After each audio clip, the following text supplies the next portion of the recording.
राधे राधे। श्री हरिदास श्री कुंज बिहारी। कैसे हैं आप सभी लोग? आई होप कान्हा जी की कृपा से आप सभी लोग अच्छे होंगे, स्वस्थ होंगे। कार्तिक मास महात्म्य कथा अध्याय 10।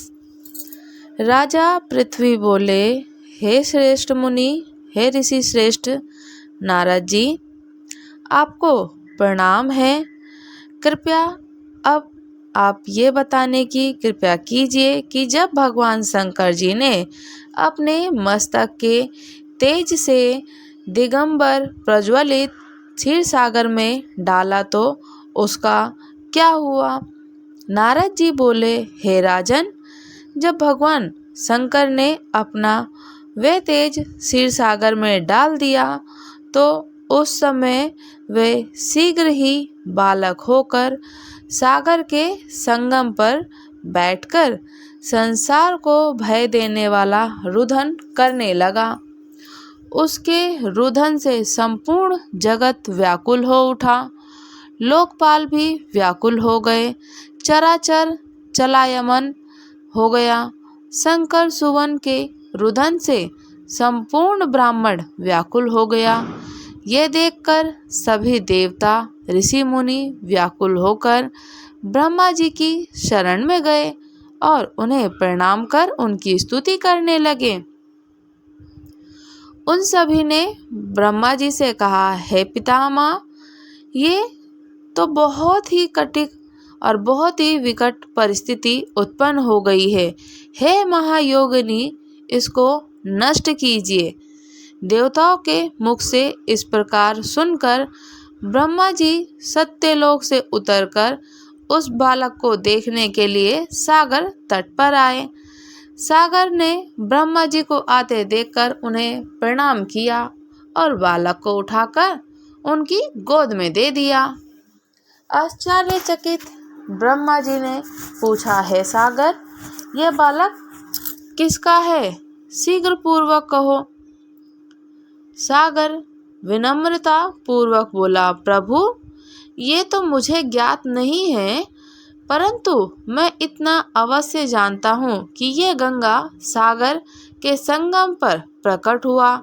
इसलिए हे जगत गुरु, आप इस बालक का जातकर्म आदि संस्कार करके इसका जातक फल बतलाइए।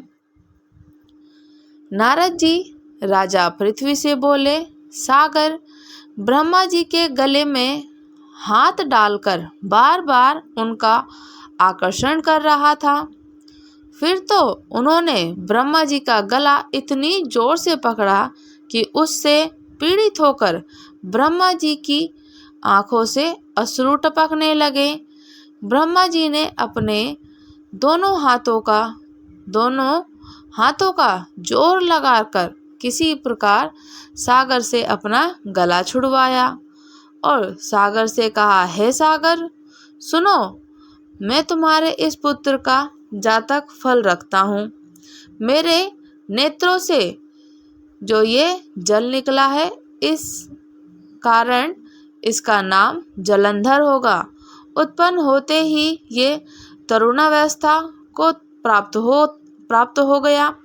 इसलिए ये सब शास्त्रों का पारगामी, महापराक्रमी, महावीर, बलशाली, महायोद्धा और रण में विजय प्राप्त करने वाला होगा।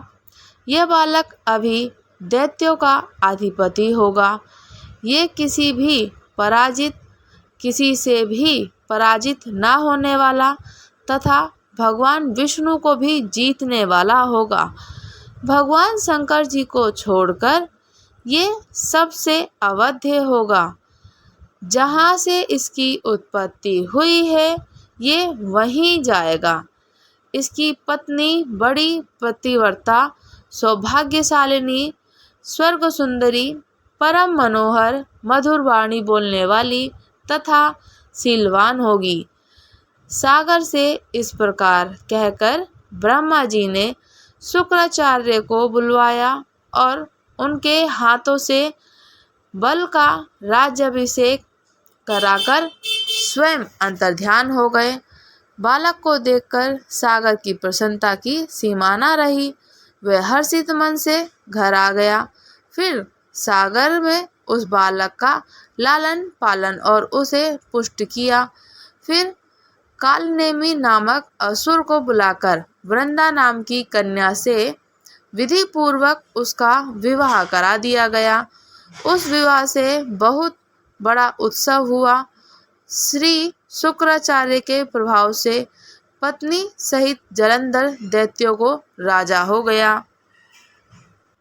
बोलिए श्री हरि लक्ष्मी नारायण की जय हो।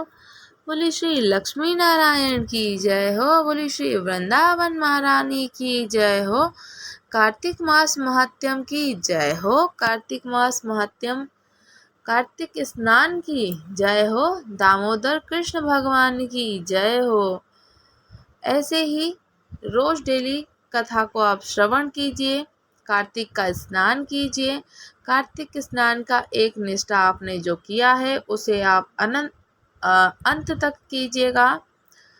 और अगर आप लोगों ने अभी तक मेरे चैनल को सब्सक्राइब नहीं किया है तो आप हमारे चैनल को सब्सक्राइब कर लीजिए और मुझे कमेंट करके ज़रूर बताइएगा कि आपको कथा कैसी लग रही है। आपके सुंदर सुंदर प्यारे प्यारे कमेंट्स और आप बहुत मोटिवेशन मिलता है। लाइक भी कीजिएगा, शेयर भी कीजिएगा।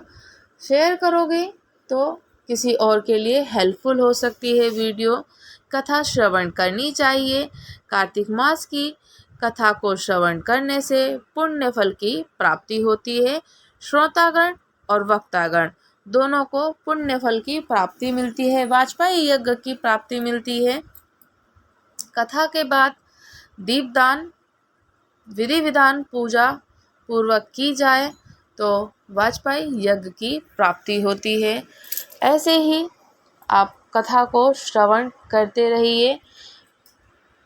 राधे राधे। श्री हरिदास श्री कुंज बिहारी।